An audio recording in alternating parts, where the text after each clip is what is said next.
بسم الله الرحمن الرحیم. نن زموږ د علم الصرف اولین 67 نمبر درس دی او د نن نه به انشاءالله زموږ د امر بحث شروع شي. چیرې موږ به د امر غایب صیغې څنګه جوړو، د امر حاضر صیغې به څنګه جوړو، د امر متکلم صیغې به څنګه جوړو. نو انشاءالله د هغې باره کې اول لږه موږ دا قاعده یې زده کوو. انشاءالله هغې نه پس به بیا ګردانونه ولیکو چې د هغې کې به د امر غایب صیغې څنګه جوړو، بیا د امر حاضر صیغې، بیا د امر متکلم صیغې، د معروف به څنګه جوړو، د مجهول به څنګه جوړو. نو انشاءالله په هغې کې اوله قاعده دا ده، وایي امر فعل امر به د فعل مضارع نه جوړېږي. د امر چې څومره صیغې دي دا د مضارع د ګردانونو نه جوړېږي، د ماضي ګردانونو نه جوړېږي. ښه جي، ضربه ضربا ضربو دا د ماضي ګردان دی. یضربو یضربان یضربونه تضربو تضربان یضربنه دا د مضارع ګردان دی. نو د امر صیغې به ټولې د مضارع د صیغو نه جوړېږي. اوس وایي امر معروف به د فعل مضارع معروف نه جوړېږي. امر معروف دا به د فعل مضارع معروف نه جوړېږي. معروف څه ته وایي چې فاعل معلوم وي، او مجهول څه ته وایي چې د هغې فاعل معلوم نه وي، کار کوونکی معلوم نه وي. او امر مجهول د مضارع مجهول نه جوړېږي. امر غایب د مضارع غایب نه جوړېږي. د غایب کمې صیغې دي که نه، شپږ، درې د مذکر غایب دي، درې د مؤنث غایب دي. نو هغه به د مضارع غایب نه جوړېږي. او د امر حاضر چې دي دا به د مضارع حاضر نه جوړېږي. درې د مذکر حاضر او درې د مؤنث حاضر. دا به د دې نه چې کله امر جوړو همدا به د مضارع د حاضر نه جوړېږي. او امر متکلم د مضارع متکلم نه جوړېږي. امر متکلم د مضارع د متکلم نه جوړېږي. یعنی چې د امر کومه صیغه جوړول غواړي نو د مضارع هم د هغې صیغې نه به جوړېږي. یعنی چې د امر څومره صیغې جوړول غواړي که نه، د مضارع د صیغو نه جوړېږي. د مضارع د صیغو نه علاوه د نورو صیغو نه جوړېږي. ټیک شوه؟ د دې تفصیل داسې دی، ګورئ ورته اوس. امر غایب معروف د مضارع غایب معروف نه جوړېږي. امر غایب معروف د مضارع غایب نه جوړېږي. لکه یضربونه لیضرب. اوس به دلته کې طریقه هم ښایو ښه چې څنګه طریقې سره جوړېږي. بیا زه د دې لږ مثالونه هم لیکم. امر غایب مجهول د مضارع غایب مجهول نه جوړېږي. لکه یضربو دا مضارع ده، یضربو دا معروف ده، مضارع معروف، یضربو مضارع مجهول ده. نو یضربونه لیضرب جوړ شو، او یضربو مجهول ده، یعنی هغه یو سړی وخلی کېږي یا به وخلی شي. او یضربو هغه یو سړی په خپله وخل کوي، یضربو هغه یو سړی وخلی کېږي. نو دا د مجهول صیغه ده. نو مضارع مجهول نه یعنی مضارع مجهول نه چې کله موږ د امر غایب مجهول جوړو نو لیضرب به جوړو. ټیک شوه؟ اوس امر حاضر معروف د مضارع حاضر معروف نه جوړېږي. لکه تضربو د تضربو، ته وخل کې یا به وکړي. تضربانې تاسو دواړه وخل کوئ یا به وکړئ. تضربونه تاسو ټول وخل کوئ یا به وکړئ. ټیک شوه؟ تضربینه ته یوه ښځه وخل کوئ یا به وکړئ. تضربانې تاسو دواړه ښځې وخل کوئ یا به وکړئ. تضربنه تاسو ټولې ښځې وخل کوئ یا به وکړئ. نو دا د امر صیغې دي. نو د امر صیغې چې دي دا دې نه به جوړېږي اضرب، تضربو، تضربانې، تضربونه، تضربینه، تضربانې، تضربنه. دې نه به جوړېږي اضرب، اضربا، اضربو، اضربي، اضربا، اضربنه.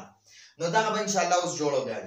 نو تضربونه اضرب. ښه جي، اوس وایي د امر حاضر مجهول د مضارع حاضر مجهول نه جوړېږي. لکه تضربو دی، تضربو، ته وخلی کېږي یا به ووخلی شي. نو زه وایم پکار دی چې ته ووخلی شي، پکار دی چې ته واله خورې. نو لتضرب پکار دی چې ته ووخلی شي. ټیک شوه؟ او امر متکلم معروف د مضارع متکلم معروف نه جوړېږي. لکه اضربو دی، اضربو، زه وخل کوم یا به وکم. نو زه وایم چې یاره پکار دی چې زه وخل وکم. نو لاضرب، ما ده پکار دی چې وخل وکم یا پکار دی چې زه وخل وکم. او امر متکلم مجهول د مضارع متکلم مجهول نه جوړېږي. لکه اضربو، زه وخلی کېږم یا به ووخلی شم. د دې نه چې کله مونږ امر جوړو امر مجهول نو لاضرب پکار دی چې زه ووخلی شم. ټیک شوه؟ اوس مونږ ته د دې طریقه ښایي. د دې ټولو د جوړولو طریقه دا ده چې د مضارع په شروع کې لام مکسور ولګي. د مضارع په شروع کې به لام مکسور ولګي. لکه دا ګوره یضربو دی، یضربو دی. نو تا ته وایي د دې په شروع کې به لام مکسور ولګي، زیر والا لام به ولګي. نو دا یضربو دی، د ده په شروع کې لام مکسور ولګوه. ټیک شوه؟ او اخري حرف به ساکن کی، اخري دا باله په دې پیش ته دا به ساکن کی. نو لیضرب دې نه د امر غایب صيغه جوړه شو. امر غائب صيغه ليضرب ٹھیک شو اوس ترتوي او کچرت اخیری حرف نون اعرابي وي نون اعرابي وي لکه ګوري يضربو يضرباني يضرباني وګوره په دې کې اخیری دا نون اعرابي دي ٹھیک شو يضربون يضربون دغه دا اخره کې دا نون اعرابي دي نو تا ته وای کچرت اخره کې نون اعرابي وي نو ختم به کې نو دا نون اعرابي به ختم کې لام مکسور به شروع کې ولګي لام مکسور به شروع کې ولګي نو ليضرب ليضربا او يضربون له نو دې په شروع کې لام مکسور کې اخره کې به نون اعرابي ختم کې نو د جمع په صيغو کې اخره کې والف لیکل کېږي نو ليضرب ليضربا ليضربو اوس د مؤنث هغه راځي تضربو تضربو چې کوم اخیری حرف باندې پیش وي هغه به ساکن کی او اخره کې به شروع کې به لام مکسور ولګي تضربانی تضربانی تضربانی نو د دې په شروع کې بس لام مکسور لګاو او د نون اعرابي دي ختم کا نو ګورئ لتضرب لتضربا لتضرب لتضربا او د جمع مؤنث غائب صيغه راځي يضرب يضربنا يضربنا اټول خزه وخل کوي یا به اوکی نو دې نه مته جوړ کې اخیره کې د دې په شروع کې لام مکسور لګي او د جمع مؤنث چې کوم نون دی هغه نه ختمي اوس بدل ته تزو یا مجي نو ليضربنا ليضربنا پکار دي چې هغه ټول خزه وخلو کی يضربونا ليضرب يضرباننا ليضربا يضربوننا ليضربوا تضربونا لتضرب تضرباننا لتضربا يضربننا ليضرب نو تضرب معنی هغه یو سړی یضرب معنی هغه یو سړی وخل کوي یا به وکي ليضرب معنی پکار دی چې هغه یو سړی وخلو کی ٹھیک شو یضربانی معنی هغه دوه سړی وخل کوي یا به وکي او د دې سره چې کله مونږ لام امر ولګوي لام امر دې ته لام امر وای خدا لام مکسور ته لام امر وای دینه د امر صيغه جوړ شي او د دې معنی پکار دی چې اردو کې وی چاهیه کې او مونږ په پښتو کې وای پکار دی چې هغه یو سړی وخلو کی پکار دی چې هغه دوه سړی وخلو کی پکار دی چې هغه ټول سړی وخلو کی پکار دی چې هغه یو خزه وخلو کی پکار دی چې هغه دوه خزه وخلو کی پکار دی چې هغه ټول خزه وخلو کی نو د لام امر موږ په پښتو کې معنی کو پکار دی چې ٹھیک شو نو موږ ته وای د دې ټولو جوړولو طریقه دا ده چې د مضارع په شروع کې لام مکسور لګي او اخیری حرف به ساکن کې اخیری حرف باندې پیش وي نو ساکن به کې او که اخیری حرف نون اعرابي وي نو نون اعرابي به ختم کې او کچرته اخیری حرف نون اعرابي وي نو ختم به کې ها او کچرته اخیری حرف نون جمع مؤنث وي دا وګورئ جی اخیری حرف کچرته نون جمع مؤنث وي نو په خپل حال به پرې دي دا وګورئ دا اخیره کې ګورئ یضربنا دي یضربنا نو دې ته نون اعرابي نه وای یضربنا او تضربنا دا دوه صيغې د سړي د دې په اخره کې چې راکم نون دې ته نون جمع مؤنث وای نون جمع مؤنث نو دا ونه چلل کېږي صرف د دې سره په شروع کې لام مکسور لګي ليضربنا او دا نون ترسم نشي ویلې ځکه دا نون اعرابي دی دا نون جمع مؤنث دی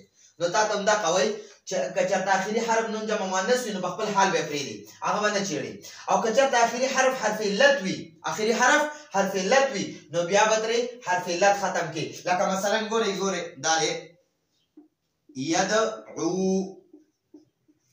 يدعو نو دې سره چې کله مونږ لام امر لګاو کنه داسې لام امر نو دا لام امر به د واو ختم کی مکمل دا به داسې ختم کی صرف بدل تعین پاتې شي ليدعو پکار دې چې هغه وغواړي ٹھیک شو او ګورئ يرمي دې يرمي هغه اولی یا به اولی هغه اولی ٹھیک شو نو چې کله دې سره مونږ لام امر لګاو کنه نو دا یا حرف علت ته د دې کې يدعو کې واو حرف علت د يرمي کې یا حرف علت ته نو تا ته وایي چې چرته اخیری حرف علت وي نو د چې کله دې امر صيغه جوړو نو هغه حرف علت په ختم شي یا ګورئ دا قشنت دی يخشى ٹھیک شو دې باندې کله زبر دی نو چې کله دې سره مونږه لام امر لګاو کنه نو د دې نه به دا کله زبر ختم کی او دا یا هم ختم شي دا بس ساده شین پاتې شي او په دې شین باندې با دلته کې به شروع کې موږ لام امر لګو په دې شین باندې به صرف ساده زبر راشي نو د دې نه حرف علت ختم کړو تو چې کله د موږ د مضارع غایبونه امر جوړو نو اخري حرف به ساکن کی که پیش وي په اخري حرف باندې او شروع کې به لام مکسور ولګي که اخري حرف نون اعرابي وي نو هغه نون اعرابي به ختم کې او لام مکسور به شروع کې ولګي ٹھیک شو او د یضربنا تضربنا کوم د جمع مؤنث صیغه دي نو هغه نون نه ختميږي صرف په شروع کې لام امر ولګي او چې د کوم صيغو په اخره کې